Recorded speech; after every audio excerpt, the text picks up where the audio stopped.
Do I press this? Okay, I'm on. Thank you so much for having me. I really am very excited to visit with you all today and speak with you about equity in curriculum. And what does that mean, equity in curriculum? When I refer to equity, I'm not talking about equality, because equality means that everybody has the same thing for, whatever reason. That's kind of like teachers. We have a saying that you can't judge a fish on its ability to climb a tree. So even though a fish is an animal and maybe a monkey can climb a tree really well, but a fish doesn't, it swims. So when I talk about equity, I want to differentiate between equality, which means everybody gets the same thing, and equity, which means that everybody gets what they need. So just a brief overview, and you can just keep clicking the slides. We're going to just talk a little bit about the types of curriculum that are in schools today, the Null curriculum, and a curriculum that is culturally relevant.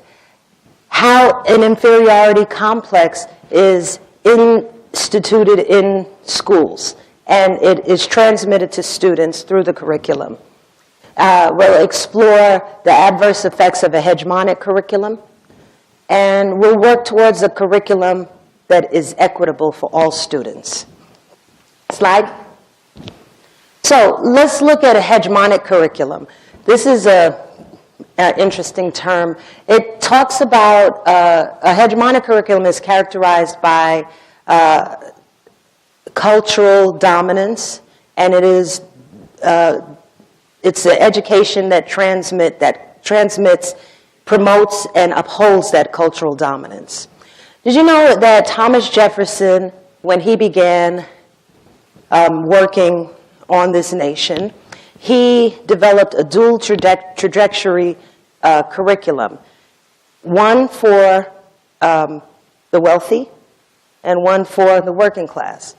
It was a deliberate attempt to build citizens who would only be mediocre. And we continue to see this type of education being transmitted to our students today.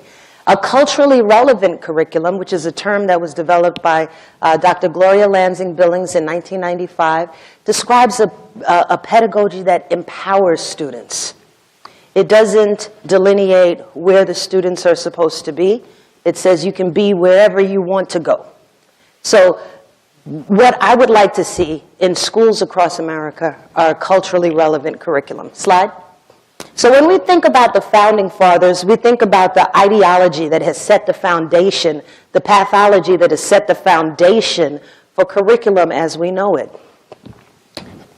When we think of Abraham Lincoln, somebody shout out a word that you remember about Lincoln. Gettysburg Address, fourscore. Emancipation, absolutely. Next slide. James Madison, Constitution, of course. Walt Whitman, poet, right? Civil, exactly. And Carl von Linus, exactly, very good.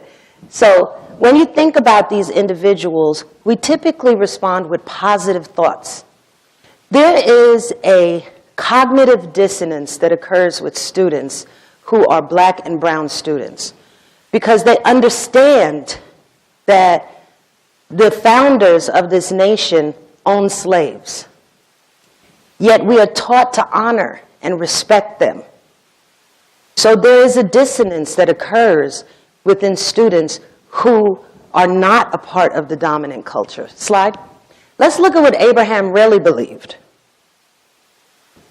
Well, we know he was the great emancipator, right? But we don't really understand how he, or why he wanted slavery to end. And it was really just a political tool so that he didn't lose, so that the nation remained as one. Slide. We know James Madison was so influential in our Constitution. However, James Madison is also the individual that instituted the idea of 3/5 of a human being for Africans that were born into slavery. This wasn't something that was done because of some deep-rooted hatred. It was really done for political reasons, and it was because he didn't want the South to have the votes of the enslaved Negro. Slide. Walt Whitman, a celebrated poet in education. And I've just pulled out 4 of the many, many ideological representations in our history. He says that, don't worry, eventually all of these other ethnic groups will be wiped away because the strong ones survive. Slide. Of course, we talked about taxonomy with Dr. Van Linus. He actually started classifying botany. So he started by classifying plants. And then he moved on and became known as the father of anthropology when he started to classify humans. Now let's look at some of those descriptors. So this was done hundreds of years ago. Yet we still use these same type of descriptors in schools today. I've worked in education for the last 25 years. So I've heard countless teachers say, oh, he's just lazy. He just doesn't want to do it. Referring to a black or Hispanic child. Or, talking about Asians. Oh, they're so dignified. They're so, smart. They follow all of, the rules. Even though these things were said about various groups of people in America some hundreds of years ago, we still have a deep-seated remembrance of the descriptors, and we still continue to use those descriptors today. Slide. This is an author he is a professor, and he also has written several books. And he just recently passed away in 2012. Arthur Jenkins. He said, well, maybe the problem is why we don't have a lot of African Americans and Hispanics achieving the way other people achieve is because you're just not breeding correctly. Maybe you should mix some of your smart people with other smart people, and then you'll get smart black people.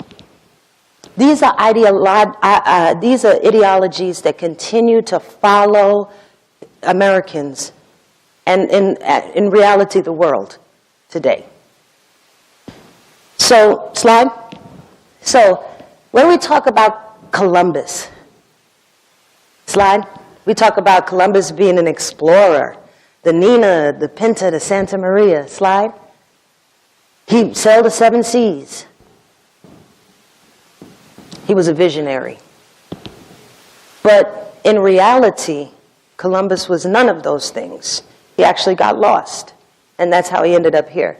Right? He went to the Caribbean and he thought it was India. So that's why, and my family is from the Caribbean, that's why they call it the West Indies. Because he thought it was India. Right? So what do the indigenous people or the Native Americans actually think about Columbus? They saw him like this. They saw him as a murderer, a rapist. They saw him as a plunderer. There was an individual named Alexis de Tocqueville who followed Columbus. He was from France. He followed Columbus around different areas in this nation. Slide. And he documented what he saw.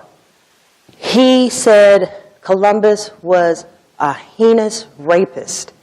And he said that he treated the natives so aggressively, worse than you would treat a dog, and assaulted them with fury and rage. Slide. So, Columbus holiday that's celebrated today in the United States. We celebrate in 2017, we'll be celebrating 80 years of Columbus holiday. But what really are we celebrating? The destruction of a group of people who still continue to suffer. The indigenous people, the Native Americans, have never really had any type of cultural impact in our curriculum. There's not really any discussion. I didn't really know anything about them until I started reading books on my own. It's very important to understand where these ideologies and beliefs come from so that we can start to debunk these myths. Slide. So let's try an activity. Because I know I talked a little bit about, everybody's brainwashed and, we're just growing up with this horrible education. And how easy is it, or how difficult is it really? Surely you're in school and you realize something is wrong, right? Well, let's try an activity. Tell me what the color of these things are as fast as you can. The color of snow, wedding dress, clouds, paper. What do cows drink? Water. Cows drink water. Exactly. So just even in that brief conditioning activity, I was able to train your minds to think about a white substance. And that took less than 5 seconds. Imagine the type of information that's being transmitted to students for years and years and years. Not only in the curriculum, of course, but in our media, newspapers, television. These are all things that are training our children. So we have to be the ones to battle this type of negative training with a more holistic picture. Slide. So when we talk about the hidden curriculum, we're talking not about the explicit, right, which is intended to teach. We're talking about what's not necessarily intended to be said out loud, but it still needs to be transmitted. An example is, I don't know if many of you remember those Dick and Jane books. That is a perfect example of gender assignment, gender role assignment. And I grew up with those books. And it really spoke about how a female was supposed to act, how a male was supposed to act, and male and females belong together. And that's all we grew up with. So the explicit curriculum is what's said out loud. The implicit curriculum is what's not said. A positive example would be English assignment where you work together as a group. And so the assignment, the content the student is learning how to write correctly. But the implicit instruction is learning how to work cooperatively in a group. So the hidden curriculum is not all bad. There are some instances where the hidden curriculum is really necessary. But we have to be so careful about what the hidden curriculum is transmitting to students. There's also, slide, the null curriculum. The null curriculum, slide, you can continue until the page is full. The null curriculum is not, the null curriculum, as Elliot Eisner describes, is what is not there. Ideas, thoughts, and beliefs that students never have presented to them. Ideas that they never use because they have never heard it before. So when we talk about the null curriculum, we're not only talking about what's important, but we're talking about what's not important, what's not worth mentioning. And students, adults, humans understand that as well. So let's make some connections. We're talking about race and black and white, but race is just a concept. It's not actually a real thing. My sister is a medical doctor and a tenured professor at UNC. And so she's instructing her students during their first semester. And she said, I want to ask a question of my class. How many people think that there are physiological and biological differences between black people and white people, between Hispanics and Asians, between different groups of people? And more than half the class raised their hand. Why is that? It's not because these ideas were developed on their own. These ideas were incubated in the classroom as a child, and they grew up in society, still believing those same ideologies. Race is a concept.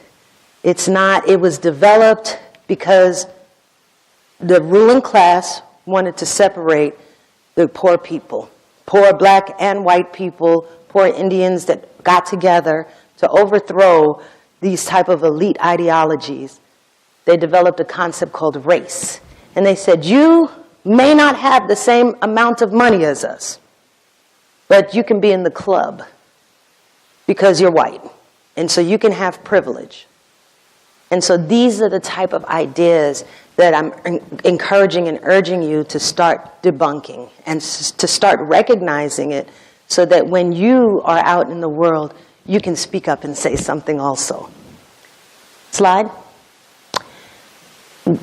How does this show up in students?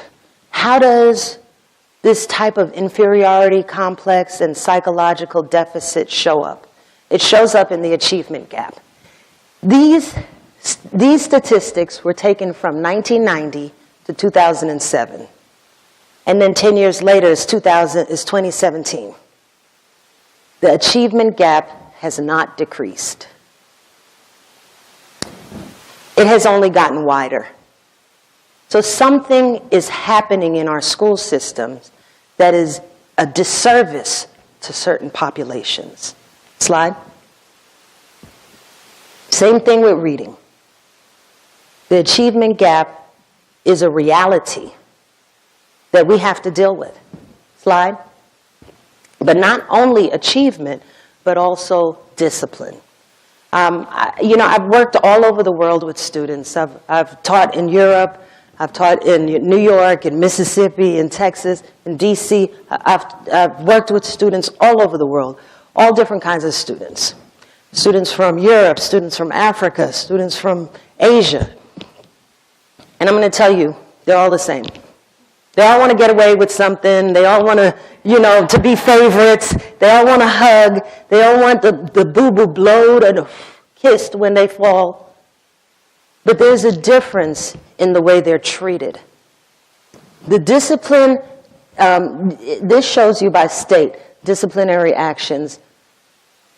Out of 84 school districts across the South, 100% of the students that were suspended were black. So when we look at the school-to-prison pipeline, a lot of the responsible parties are school people, teachers who do not really understand various cultures, who have no cultural sensitivity training, and they immediately send a child to the office, and the principal has to, process the infraction or in the way that the books say it. But a lot of times, teachers allow students to get away with certain things based on their understanding of culture. So let's look at some examples from the past and from present day. Not only is the problem persistent, it is getting worse. Slide. When we look at the psychological effects of a null curriculum, a curriculum where there is no mention of any contributions of African Americans, of indigenous people, of Asians to this country, when we look at the null curriculum, what is not there, it speaks a lot about what is there and what kind of psychological effects that it has. These two videos are on YouTube, and it shows a young black girl and a young white girl, and they each have different color dolls. And I'm sure you guys have all heard about the doll test. I've never seen the doll test done with a white baby. And she chose consistently the good doll was the white doll and the bad doll was the black doll. And so when the interviewer asked her, well, why do you think that doll is the bad doll? She said, because it's black. As simple as that. And then her mom is also in the video, and she's like, we didn't teach her that at home. So I don't know where she's getting this. I know where she's getting it. It is transmitted through our education, and we have to do a better job at transmitting the right information to these students. Slide. There's loads of research that says that children are not born with the achievement gap. There was a study done in 1956 in Uganda where this researcher decided that she was going to figure out what type of effect malnutrition had on the developmental rates. And what she found really startled the scientific community. She found that these babies were developing at or above the same rate as their European counterparts. She said, in fact, these babies were walking when they were 9 months old. They were holding up their heads at an earlier period than the European counterparts. And then they came back to America and said, well, obviously you just did that in Uganda. We got to do it here in America. And you'll see, it'll be a different result. Same result, 1965. Black babies were developing at or above the same rate as their white counterparts. And again, in 2006, the experiment was conducted again. Same thing was found. So if babies are born equal, how is it that one group of children progresses while another group doesn't? I charge the curriculum and the lack thereof to that effect. Slide.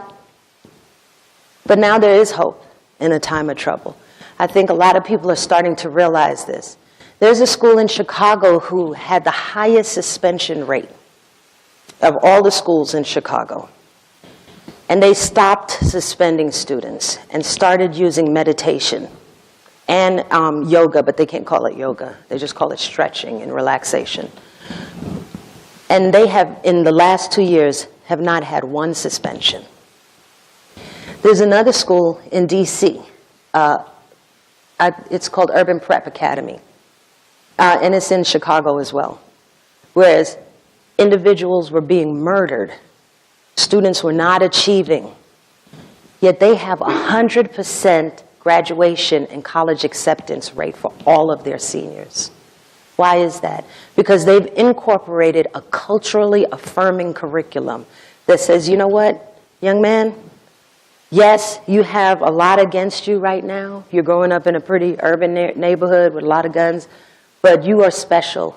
Your history, your lineage says that you're special. Just a little while ago, we heard Miss Myrtle talk about her history. And it was just so powerful to me because she knows her history. It's important to her. And she is transmitting that information to children so that they can continue to honor and respect that history. That's how humans grow. But if we're never taught, if we never teach groups of people their history, they have no idea where they came from, nor do they know where they're going. Slide. So what can be done? Educators, church leaders, faculty, staff, wherever you are, things can be done. We first need to start with our teachers.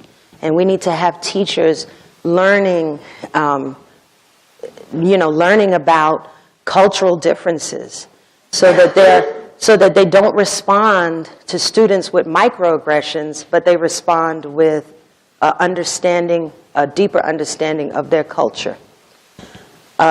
Churches like this one is so powerful that you would invite me to come up and speak to you about this because even if I can just give you a little bit more information to help you in your research, then you would respond differently when you're out in the world in whatever job that you do. Slide. I really thank you all for allowing me to come up and visit with you today. I'm definitely going to be in the reception area drinking tea and eating snacks. If anybody has any questions, please feel free to come up and speak to me. Thank you so much.